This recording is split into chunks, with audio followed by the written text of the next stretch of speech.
Jamaica, the national team that loves to self-destruct. Rumor has it that the Pokemon Voltorb was actually inspired by Jamaica, a team that almost finds a way to self-implode because they have the talent, but they never really live up to the expectation. Now let's be honest, the United States men's national team hasn't been very hot lately as well. I'm sure Pochettino will get this team back on track, but the when is to be determined. I mean, the United States got grouped in the Copa America, just like Jamaica, and then recently we lost to Canada and Mexico in friendly matches in the two previous camps. Yeah, things haven't really gone well. So I'm gonna ask you, what happens when a very movable object meets an extremely stoppable force? You get the US men's national team versus the Reggae Boyz. Hello. If you are new here, I'm Filippo and welcome to Tactical Manager TV. And today I introduce to you the United States versus Jamaica match preview. This is how it's gonna go. First, we're gonna go through when and where to watch both games. I mean, it's a two-leg knockout round, so there's not just one game, there are two of them, followed by any news, updates, and the projected starting 11 of the US men's national team. And obviously, in between that, we're gonna have a quick SoulRare ad because they're the sponsors of this video, but more on that later. Last but not least, we have the return of a dear friend of the channel, JD, to break down the current Jamaican side that we're about to face, and the link to his channel will be in the description of this video. Now, I must do what every single annoying YouTube host does. I'm gonna beg you to hit the like button because it helps me quite a bit,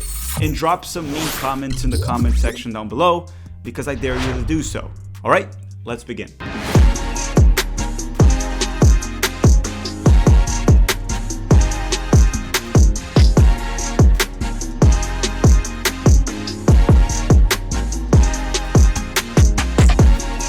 The United States men's national team is set to face Jamaica this upcoming week for the CONCACAF Nations League quarterfinals in what is a two-leg knockout round. The first leg will be played this Thursday on November 14th at 8 p.m. Eastern Time, and it will take place in Jamaica. Now, the second leg will be played on Monday, November 18th, also at 8 p.m. Eastern Time, and this game will be in the United States of America at St. Louis. If you're in the United States, you may watch both of these games on TNT, Universo, Max, and Peacock, so you have a lot of options, which means you got no excuses for using those sketchy links that will give your computer AIDS. Just don't do it. I don't recommend. Now, of course, I will be doing a live watch along here for both games at Tactical Manager TV. I will be on my best behavior, so join us for the pre-game streams and watch alongs. And if you're Jamaican, you're also welcome to join us. But I will show no mercy. I don't really respect our opponents ever, because respecting your opponent is a sign of weakness. Do I look weak to you? Don't answer that question. Don't. Throughout history, the United States and Jamaica have faced each other 33 times, with a massive, tremendous advantage for the United States.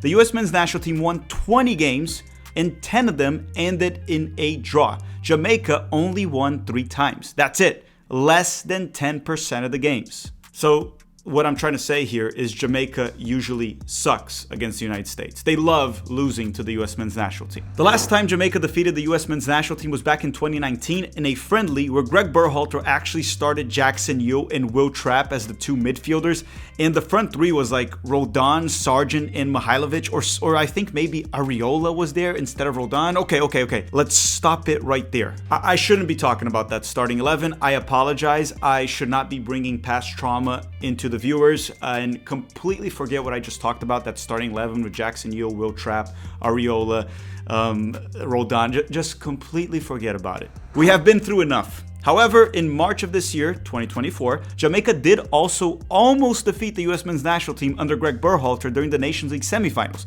They had a 1-0 lead up to the 96th minute. Then Jamaica scored an own goal to send it to extra time, where Gio Reyna and Haji Wright took over and won it for the United States. So as I said, the worst enemies of Jamaica are the Jamaicans themselves. They scored an own goal to keep the US alive, and then they lost in extra time. That game they should have won in 2024, right? This year in March. And the US had most of their best players, and Jamaica almost defeated us at home. But I must say, that was a one-leg knockout round. Those tend to have a much higher rate of upsets or underdogs defeating the top teams. This is a two-leg knockout round, which lowers the odds of an upset happening by quite a bit. It doesn't mean it won't happen, it just makes it lower.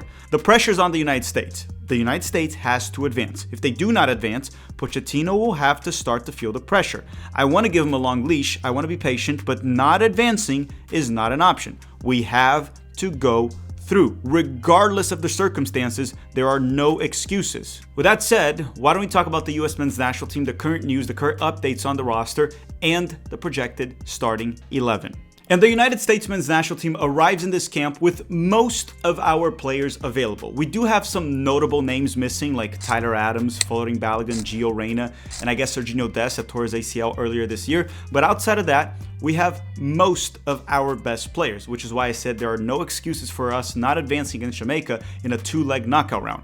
With that said, with the roster that we have, what will the projected starting 11 look like? Now, before we get to that, we're going to put a quick word from the sponsor of this video, SoRare. After all, I have to pay for the subscriptions to watch these games and the high-speed internet to do the streams somehow, right? Otherwise, Tactical Manager will have to declare bankruptcy. So we'll be back in 60 to 90 seconds, and if you want to play SoRare, the link will be in the description of this video. Do you collect sports cards?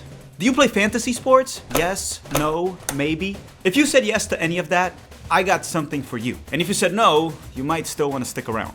Tactical Manager TV is partnering up with SoRare with a special offer. The link will be in the description.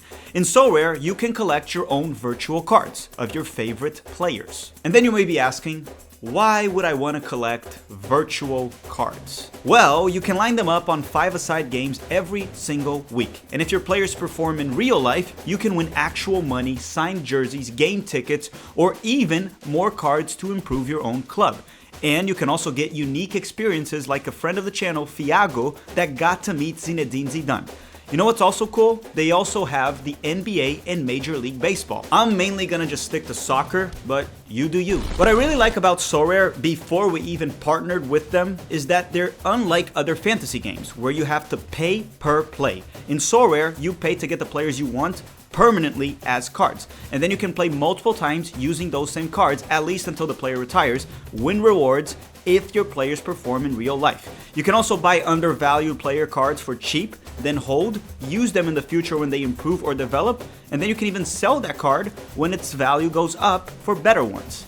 Or just keep the money yourself. If you sign up with the link in the description of this video, you will get $50 in credit to buy your first cards. Again, the link will be in the description. Use that link to make sure you get the special offer. Play with responsibility.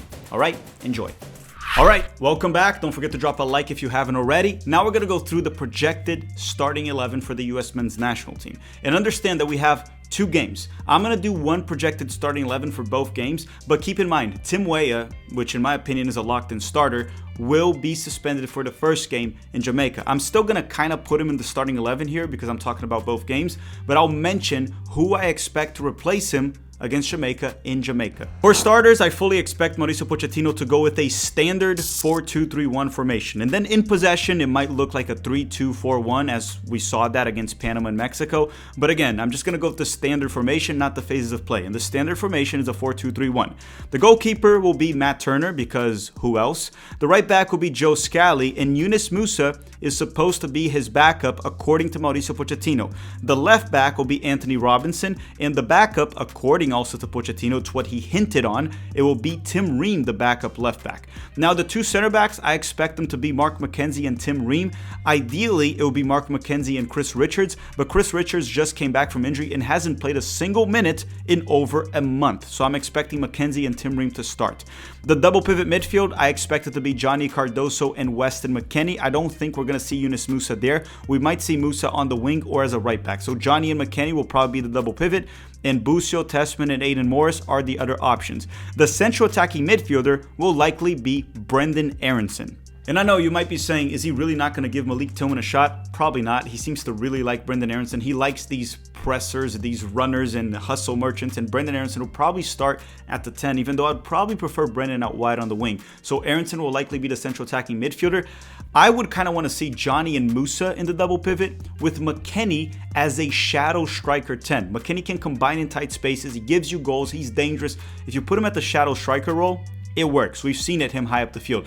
But again, I fully expect Pochettino to start Johnny McKennie in the double pivot with Aronson as the 10. Now, if Tim Weah is available, which will be for the second game, he will be the right winger and Christian Pulisic will be the left winger. Now, with Tim Weah being out of the first game, I actually expect Mauricio Pochettino to start Yunus Musa on the wing once again, as we saw him play Musa against Panama on the wing and Mexico. So again, Weah on the right wing when he's available. If not, it's probably going to be Musa on the right wing with Pulisic on the left wing. Now, keep in mind, I want to say one thing. We did a video a while back, like a month ago, of who is the best player in CONCACAF, and my opinion there still stands. If you missed that video, go check it out. The link will be in the description. If you're Jamaican, do you think it's Leon Bailey? Definitely not Mikel Antonio, Christian Pulisic, Alphonso Davies. Who is the current best player in CONCACAF? Some are even going to say Jonathan David. I mentioned all those players in the video, so go check it out. The link will be in the description. Last but not least, we have the center forward, which in my opinion, for both games, it will be, and it should be, Ricardo Pepi, with Brandon Vasquez being the backup option in case we need a late goal, right? He's a big physical presence. Brandon Vasquez would be more of a target man. Pepi is the best center forward we brought, and Pepi should be starting. Now, we're going to bring in JD to talk about Jamaica. And keep in mind that Mikel Antonio from Jamaica is also suspended for the first game. So he's not going to be available for the first leg of this knockout round. And Jamaica actually has multiple problems. I mean, we know they're going to self-implode at some point, but they have multiple problems coming into this camp. JD will break it all down for you. And what you can do right now is drop a like in this video because I won't be requesting it while our guest is talking. All right, let's bring in JD. Okay, everyone, JD is back here at the channel. I mean, you all know him by now. We've had him like 100 times, many times. JD, welcome back. And before you say anything or about the game, how are you doing? Long time no see. I am great, yes. And you guys said I'm here for 100 times. I'm here from the start. So I am a part of the channel, but for some reason, Tactical got rid of me. But I am back. People. You're like our toenail. You're part of us. God. You're part of the channel. Choose something else. No toenail. Choose something else. The nose. Maybe a fingernail. I would take a fingernail. Okay, that works too. That works too. Definitely not the hair. You lost that a long time ago. God. Right. So, he has not changed. Well, he has not changed. But JD, I'm not here to offend. I'm known now as the USMNT Gandhi because I go for peace. Yeah, it's true. It's true. But look, we're gonna talk about Jamaica because the U.S. men's national team roster came out. Weah is suspended for the first game. Yes. Like Tyler Adams is not back yet. We only have 2 fullbacks in the. There's a few things. The U.S. has most of their players, but we're still missing a few. And since we have to play Jamaica away and then in the U.S., I was concerned about this. I still am a bit concerned, right? You never know what's going to happen. It's a knockout round. And last time we played Jamaica, Jamaica was missing a bunch of players, and you guys almost beat us in the semifinals. We needed I think Corey Burke scored an own goal at the 96, took it to extra time, then Haji Wright and Gio Reyna won it for the U.S. But when I looked at the Jamaican roster this time, and I'm going to put it on screen here, I looked at it name by name, and I'm like, hey, this is not a bad roster. There's a few interesting names, like Andre Blake is a really good goalkeeper. Ethan Pinnock is better than any center back the U.S. has right now. The midfield is a bit questionable to me, but then up top, you have Leon Bailey. You have Mikel Antonio, Damari Gray. Like, Leon Bailey is back. But here's my question to you. When I was talking to you, you said, don't get your hopes up for Jamaica. If we go case by case, this team is actually looking very bad under the new coach, right? Stephen McLaren. Why don't you explain to us, there are the names, why you think the team is actually shit, why it's not good? All right, I would not go extreme and said S because that's you. But for me, I would agree. Oh, no, I don't think it's shit. I think it's a good team. That's Yeah, what I the thought. names on the paper looks very good for the viewers, but if you go into the details, you're gonna start with goalkeeper Andre Blake. 100%, I think he's one of the best, if not the best, in Concacaf. I would say one of the best because I don't want the fan base to be fighting me. So one of the best, yes, but he has not been playing because Philadelphia Union have been knocked out of the MLS, right? So inactivity will be the biggest problem here for Andre JD, Blake.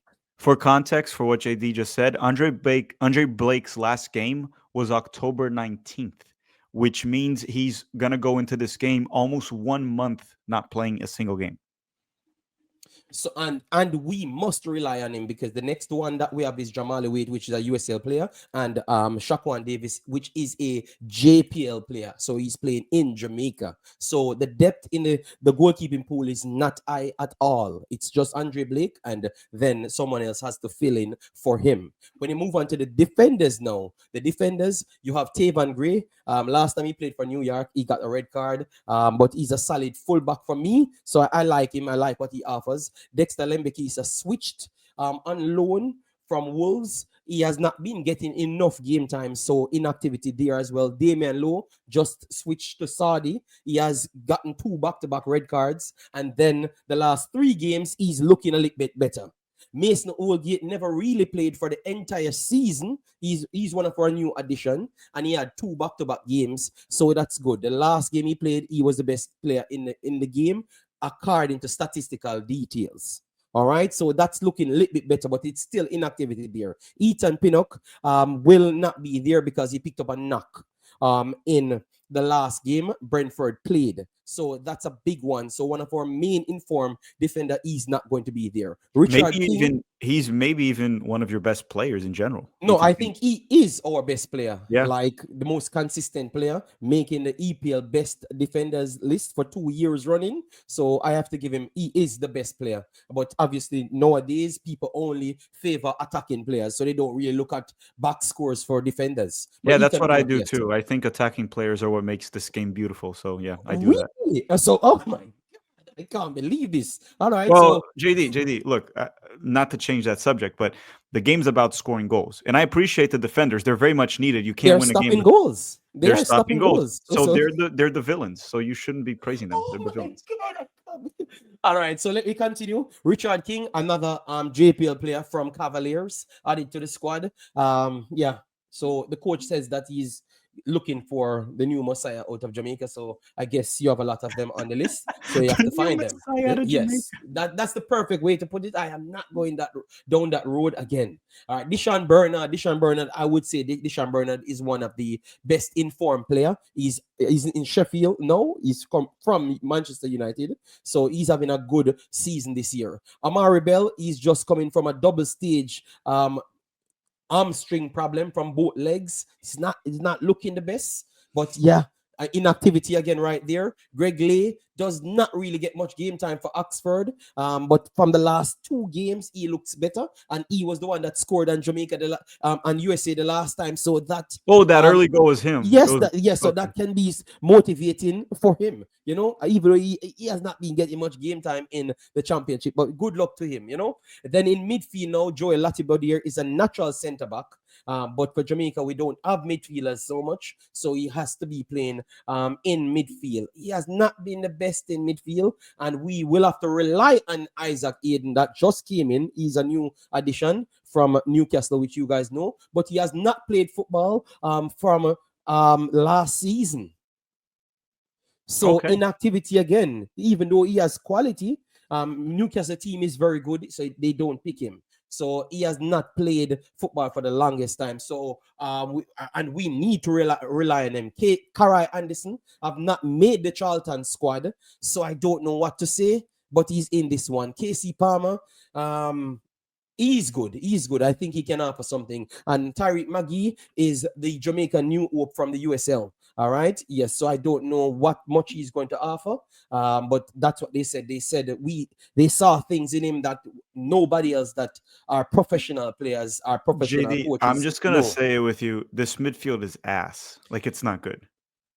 I don't think so either. But for some reason, we have some things cooking up in Jamaica that I don't know. how to explain it. So they think it's good. So I think we're in for a surprise. But tell you what, it's not you, the USA viewers, also me in for a surprise as well. Because I'm waiting to see it. You What know? about the forwards? The forwards. The forwards now, the same problem. Leon Bailey, he's staying on the pitch longer, but he's not in form. He was carrying an injury. That's why he missed out on several call-ups. All right. Yes. No, didn't he quit? Didn't he quit the national team? Yes, he quit. He quit. He quitted early on, but because we had the new coach, they spoke with him and they tried to figure things out. So he's playing for this new coach now. Okay. He's playing for this new coach now, not Jamaica, this new coach, because the JFF is something else. And I'm totally on Leon Bailey's side. Believe me, when I'm seeing these things, I'm totally on his side. Kaim Dixon got a transfer to Charlton Athletic in England's League One, but he's not the first, second, third, fourth, or fifth choice best striker there, our wing forward. He's like the seventh. So he can't make Charlton's team, none at all, but he can make Jamaica team above championship, Jamal Lowe and all of those players. So it goes back to what Jamaica sees in some of these players. I don't know. It's not being picked off merit. That's the perfect way to say it. It's not being picked up merit. So let me move on to show you that it's not being picked up merit. Shamar Nicholson, better form. He's fighting for position in Russia over Ugalde. Ugalde is one of the better players in even CONCACAF for Costa Rica. So he's not going to get any game over Ugalde, but he's performing good. So I think Shamar Nicholson might be the best informed player on this list with limited game time, and he's still the best on this list. Romaro Williams, coming from the USL, always adds energy to the team. I think he could be a player that could cause you problems. He's an energetic player that runs up and down. I like him. Damara Gray, I've not played football for 2 months. The last time he played was for Jamaica. He does not play any football at all. He looks fat pretty much the last time I saw him. So I don't know what's going on with him. I don't know if he has problems with the federation over there, but he has not been playing. Cephas is very limited. Just space alone. The last time he puts Joseph Scully on toast, so that was good. So if he can use the pace against Joseph Scully, but I think Scully is facing opponents every day, so he's learning. So I want the same thing to work again. And Mikel Antonio is only for 1 game. So people, that was a long breakdown. Was suspended for the first game in Jamaica. He's suspended for the first game in Jamaica, and he's only available for 1 game. So even the players that we think can do good, something is wrong with them. So you can forgive me if I don't have the highest confidence, and I'm waiting to see, just like everyone else. Yeah, and before we finalize, because I'm going to ask you for your prediction of how this will play out. Jamaica obviously lost in the group stage in the Copa America right there. Yes, that you can see the result 3-0. But ever since the Copa America, Jamaica tied Cuba at home. Yes, with 10 players as well. Yeah, they beat Honduras away 2-1, but Honduras is not really good these days. Believe me, that game at 2-1 was dominant from Honduras. It was Andre Blake, the man of the match. Okay. And every other game, Andre Blake, the man of the match. Nicaragua, the Cuba, Honduras, Nicaragua, and Honduras game, Jamaica played very poorly all of those games. Very poorly, all of those games. Andre Blake was the man of the match, all of those games. Oh, God. Okay, and now we get an Andre Blake that hasn't played for a month to try to save your ass. That's against what I've just said. So I'll put it this way, JD, before we go. If it was one match, like 1 leg knockout round, I would probably, based on what you said, give Jamaica higher odds because it's one game. So 1 game, things can happen, get a red card or an early goal like you guys did in March. And try to cool it off. Yeah. Exactly. So 1 game. When it's 2 games, the odds of an upset goes down because you have more time. That's my problem. That's my biggest problem right there. The way I see it playing out is this. If Jamaica doesn't win the first game at home, if they tie or lose, it's over. Yes, their only chance is as well. Win at home 1-0, 2-1, 2-0, and then try to hold it in the US. If they don't win the first game that's on Thursday, to me, it's over. Yes, there's no comeback like Canada last year. Mm-hmm. It's just you have to win in Jamaica. So you have to use the crowd, call on God, just do anything, but just put some energy in. As what I've said, you have a few players that I know has to start now when you don't have Ethan Pinnock. Deshaun Bernard has to give us a full 100% for us to win. Greg Lee has to play very good because I don't think Amari Bell will start above him. Andre Blake will be the man of the match, so you can count that before the game starts. He will be the man of the match in order for us to win. So I have a few players, and Leon Bailey has to find a form that he has not found since the season starts. So all of those players, and you can put Damara Gray has to get slim, which he's not going to get slim in one game. So you don't think Jamaica goes through? I am hoping that's the case, but I can't see it as yet. I will wait for the first game to see how it looks. If we can hold on to something, yeah.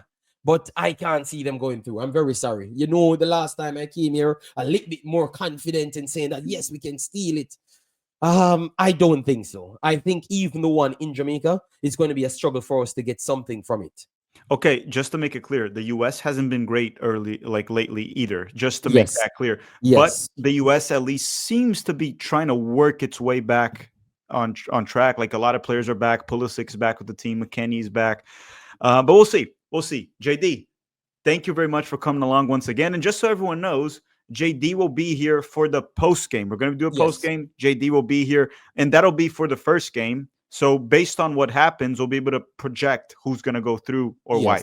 Thank you very much for watching, everyone. Don't forget to drop a like before you go. Bye-bye. All right, everyone. Thank you very much for watching. Don't forget to drop a like before you go. We're going to be doing the live watch along on Thursday. And also this Thursday, Pete will be busy. So we're going to be doing the post-game reaction here at Tactical Manager TV with JD. I want to thank you all very much for watching. I'll see you on Thursday and have a great day.